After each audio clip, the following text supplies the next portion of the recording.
Good morning students. Today I am explaining you chapter 3rd in Panorama, the guitar player.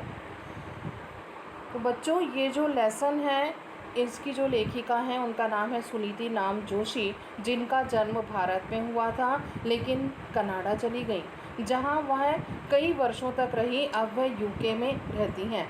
उनकी बहुत सी ऐसी कविताएं जो कि लघु कविताएं हैं, कथाएं हैं, निबंध, लेख और समीक्षाएं प्रकाशित हुई। उनकी पुस्तक the conversation of cow 1985, Aditi and one eyed monkey 1986, the blue donkey fables 1988, because of India, ऐसी कई चुनिंदा जो कि कहानी, लेख और कविताएं हैं वो प्रकाशित हुई। तो द गिटार प्लेयर और द स्वयंवर, इसमें दो पार्ट है। द गिटार प्लेयर जो कि उपाख्यान है, छोटी सी कहानी है जिसमें एक लड़की के बारे में कहानी चित्रित करती है जो कि एक लड़की है, चाहती है कि प्रतिभा, उसकी कुशलता और उसकी कला जो कि उसके पास है उसको काफ़ी अधिक महत्व दिया जाना चाहिए, उसको अपनी पहचान दी जानी चाहिए और उसका अत्यधिक महत्व होना चाहिए। एक लड़की अपना गिटार बजाती है और तभी ऐसा होता है कि वहाँ से पासर्स बाई मतलब एक राहगीर जो है उसके सुनता है और वहाँ से गुज़रता है। वह सुनते ही लड़की से प्रेम करने लगता है। लड़की ने जांच पड़ताल करते हुए पूछा, क्योंकि देखती है कि वो उसका संगीत सुन रहा है, तो क्या वह उससे पूछती है क्या मेरे संगीत के प्रति प्रेम है, क्या मेरे प्रति। और संगीत कंटिन्यू चलता रहता है और वहीं पर एक फव्वारे से पानी हवा में ऊंचा उठता है और फिर शांत हो जाता है।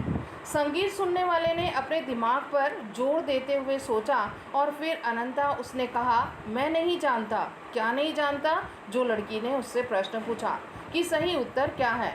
लड़की ने जवाब दिया, आपको नहीं बताऊंगी, लेकिन यह सही जवाब जो आपने दिया वो नहीं है। और फिर वह गिटार बजाती है। शीघ्र ही एक दूसरा पासर्सबाई राहगीर है, उसने संयोग से वहाँ देख लिया और वह भी उससे प्रेम करने लगा।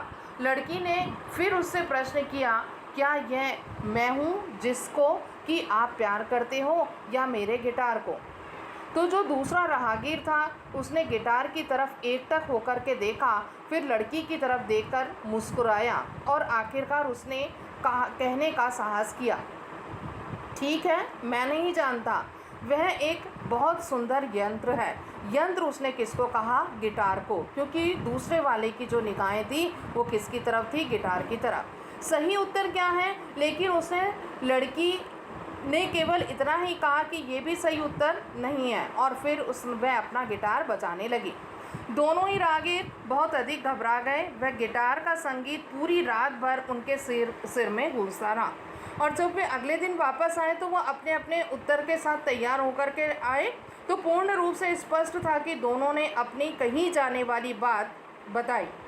पहले ने घोषित करते हुए कहा, मैं तुमसे प्यार करूँगा, चाहे भले ही तुम संगीत का एक स्वर भी नहीं निकाल सको।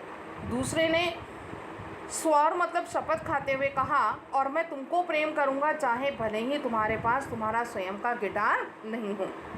लड़की ने जवाब दिया, आप यह नहीं समझते हो कि मैं एक संगीतज्ञ हूँ, मतलब मैं एक म्यूजिशियन हूँ। आप कौन से मुझको, मेरे किस रूप को, संगीतज्ञ का रूप या मेरे स्वयं के रूप को प्यार करते हो? यदि आप मेरे संगीत को बिल्कुल महत्व नहीं देते हो। तो उन्होंने कहा, अरे क्या हमने तुमको गलत जवाब दिया? लड़की ने जवाब दिया, हाँ। अच्छा बताओ। तो दोनों ने पूछा, सही उत्तर क्या है?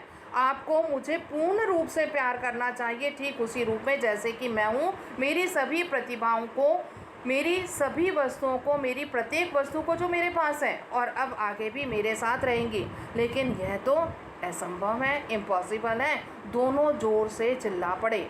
लड़की ने सहमति प्रकट करते हुए कहा, हाँ, सही उत्तर यही है। और इस अवसर पर जब वह संतुष्ट नहीं हुई, उसी के अनुकूल उसने एक सैड ट्यून बजाई, एक दुखद छोटी सी धुन का चयन किया।